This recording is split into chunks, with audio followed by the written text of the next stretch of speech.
नमस्कार साथियों, एसबी की टिप्स में आप सभी का बहुत बहुत हार्दिक स्वागत और अभिनंदन है। आपके प्रश्न और सुझाव मुझ तक पहुंच रहे हैं। उन पर आधारित आपके प्रश्नों पर आधारित श्रृंखला लगातार जारी है और मेरा समर्थन करने के लिए आपका बहुत बहुत शुक्रिया। आइए देखते हैं इस वीडियो का आधार बिहार से 3 लोगों ने और झारखंड से 1 व्यक्ति ने, मध्य प्रदेश से 5 लोगों ने और यूपी से 2 व्यक्ति ने, राजस्थान से 6 व्यक्तियों ने फ़ोन कॉल्स के माध्यम से ये जानना चाहा है कि यदि कोई कर्मचारी मृत्यु को प्राप्त हो जा रहा है कार्यरत रहते हुए, तो उनके आश्रितों को क्या क्या सुविधाएं मिलती हैं। उसके बारे में मैं ये वीडियो आपके सामने लेकर के आया हूँ। आइए जानकारी प्राप्त करते हैं। जैसा कि हेडिंग में आप देख रहे हैं, मृतक आश्रितों को अनुमन्य विभिन्न लाभ। ठीक, ये मृतक आश्रितों को ये हेडिंग के अनुसार है।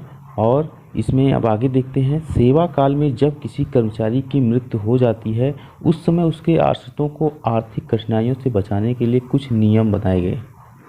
पूरी मृतक आश्रित जो नियमावली है 1974 की, ये इन्हीं कर्मचारियों के आश्रितों को लाभ देने के लिए, राहत पहुंचाने के लिए बनाई गई है। उनमें से 3 प्रकार की सुविधाएं प्रमुख हैं। पहला क्या है? पहला है परिवार पेंशन, ठीक, और दूसरा है मृत्यु आनुशोषिक क्षतिपूर्ति। ओके, आगे है तीसरा नंबर, मृत कर्मचारी के आश्रित को सेवा में लिया जाना, सेवायोजन किया जाना। ठीक, इस संदर्भ में कर्मचारी को अपने सेवा काल में सतर्क रहना चाहिए। क्या सतर्क रहना चाहिए? वह वांछित प्रपत्र कार्यालय में उपलब्ध कराकर यह सुनिश्चित कर लें कि यदि उनकी मृत्यु सेवा काल में हो गई तो उनके आश्रितों को बहुत अधिक दौड़ धूप ना करना पड़े।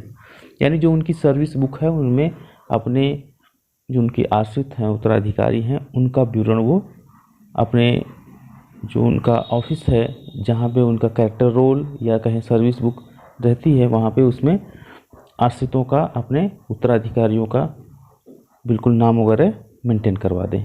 आगे लिख रहे हैं, इस संदर्भ में निम्नलिखित नियमों की जानकारी होना उनके लिए तथा उनके आश्रितों के लिए आवश्यक है। अब ये जो नियम है, क्या नियम है, इनको हम एक एक करके जानेंगे। पहला है, यदि अध्यापक लाभत्रयी योजना से शासित रहा है और उसकी मृत्यु सेवा काल में हो जाती है, तो उसके आश्रित को अध्यापक द्वारा लिए गए पिछले वेतन के 6 गुने के बराबर अनुतोषिक दी जा सकती है। यानी यदि कोई कर्मचारी सेवारत रहते हुए वह मृत्यु को प्राप्त हो जा रहे हैं, तो उनको जो लास्ट वेतन मिला हुआ है, उस वेतन के 6 गुने के बराबर एक मुश्त जो है उनको, उनके आश्रितों को धनराशि दी जा सकती है, दी जाएगी। किंतु प्रतिबंध यह है कि उसने मृत्यु के पूर्व कम से कम 3 वर्ष लगातार सेवा की हो। इसके लिए शर्त यह है, ये जो 6 गुने के बराबर जो धनराशि प्राप्त करने का है, इसमें लगातार 3 वर्ष तक सेवा वो कर चुके हों। निर्धारित प्रपत्र पर आवेदन किया जाए। डिग्री कॉलेज के अध्यापकों के संबंध में शिक्षा निदेशक, उच्चतर माध्यमिक विद्यालय के अध्यापकों के संबंध में मंडलीय उप शिक्षा निदेशक तथा जूनियर हाई स्कूल एवं प्राइमरी विद्यालय के अध्यापकों के संबंध में जिला विद्यालय निरीक्षक अनुतोषिक स्वीकृत करने के लिए अधिकृत हैं। आगे लिखते हैं, इसके लिए अध्यापक अनुतोषिक निधि, यह अलग अलग विभागों में यह अनुतोषिक निधि की स्थापना की जाती है।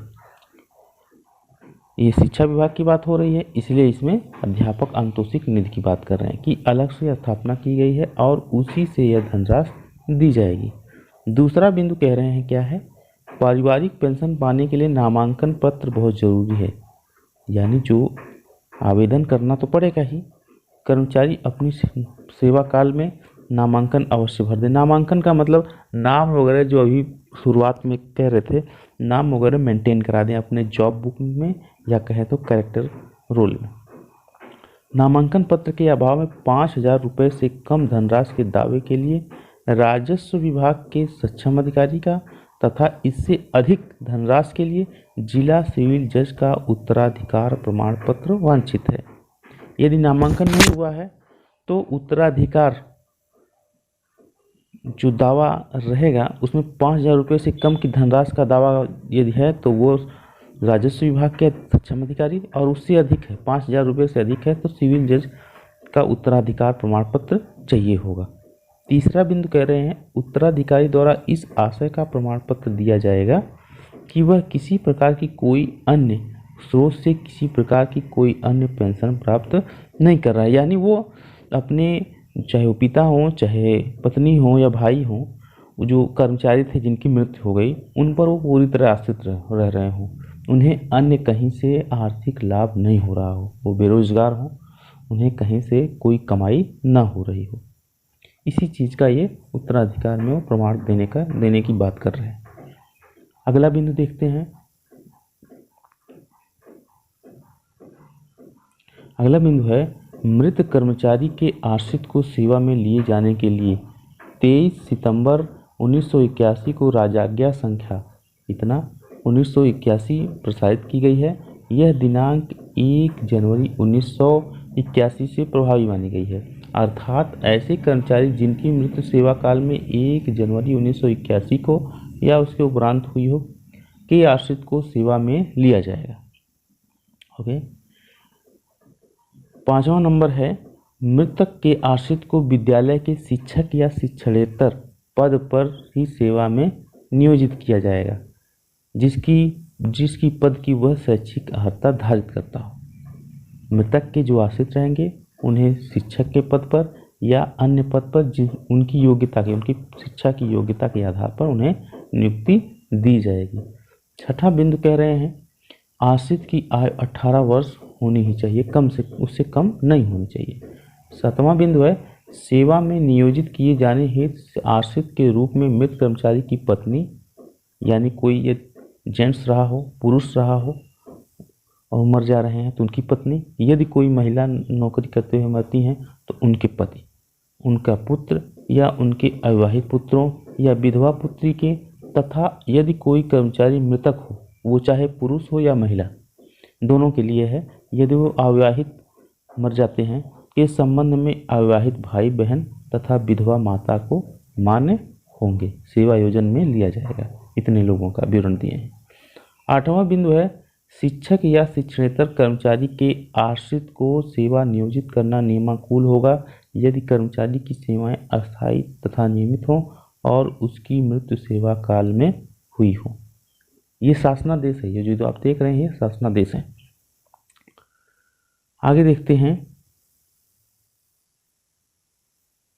9वां बिंदु है यथासंभव आश्रित की नियुक्ति उसी विद्यालय में शिक्षक या शिक्षणेतर पद पर की जाएगी। देखिए ये जो नियम है कितना ज़्यादा व्यवहारिक है, कितना ज़्यादा स्पष्ट है, लेकिन हमारे आपके ही द्वारा जो सिस्टम में रहते हैं उनके द्वारा तरह तरह की परेशानियां उत्पन्न की जाती हैं, सहयोग कम किया जाता है, ये काफ़ी विडंबना वाली बातें होती हैं। शिक्षक या शिक्षणेतर पद पर होगी, इसमें कह रहे हैं यथासंभव आश्रित की नियुक्ति उसी विद्यालय में शिक्षक या शिक्षणेतर पद पर होगी, यानी शिक्षा देने वाले पद पर या अन्य पद पर। नियुक्ति हेतु विहित अर्हता रखने वाला व्यक्ति ही नियुक्त किया जाएगा, यानी योग्यता अनुसार उसकी नियुक्त की जाएगी। अर्थात यदि वह लिपिक पद के लिए हर योग्यता रख रहा है तो लिपिक पद पर, यदि वह केवल चतुर्थ श्रेणी के किसी पद के लिए अर्ह है, योग्य है, तो चतुर्थ श्रेणी में उसकी नियुक्ति होगी, और यदि वह प्रशिक्षित स्नातक श्रेणी हेतु अर्ह है तो उस पद पर नियुक्ति होगी। इसमें किसी तरह का कोई भेदभाव नियुक्ति में नहीं होगा। 10वां बिंदु है पारिवारिक पेंशन तथा मृतक आश्रित के रूप में सेवा नियोजन दोनों ही लाभ आश्रित को मिल सकते हैं, यानी पेंशन और नौकरी के बाद पेमेंट भी मिलेगा, यानी पेंशन भी मिल सकती है और पेमेंट भी मिल सकती है, किंतु दोनों के लिए अनुमन्य महंगाई भत्ता एक ही प्रकरण पर मिलेगा। यानी जो महंगाई भत्ता रहेगा या तो आप पेमेंट पे ले लें या पेंशन पे ले लें, मिल सकती हैं दोनों चीज़ें, लेकिन महंगाई भत्ता केवल एक पे ही लगेगा। 11वां बिंदु है कर्मचारी की मृत्यु हो जाने पर मृत्यु प्रमाण पत्र प्रस्तुत करना अनिवार्य है, ये तो देना ही देना है। तो साथियों, यदि आपके मन में या आपके जीवन में इस तरह कोई समस्याएं हैं, कोई प्रश्न है इस संबंध में, तो आप ज़रूर कमेंट्स के माध्यम से रखें, उसको उत्तर आपको देने का पूरा प्रयास किया जाएगा। और कोई सुझाव यदि देना चाहते हैं तो वो भी आप दीजिए। आपके प्रश्न और सुझाव दोनों का बहुत बहुत स्वागत है। इन्हीं बातों के साथ मैं इस वीडियो को विराम यहीं पर देता हूँ। मिलते हैं अगले वीडियो में, तब तक के लिए नमस्कार साथियों।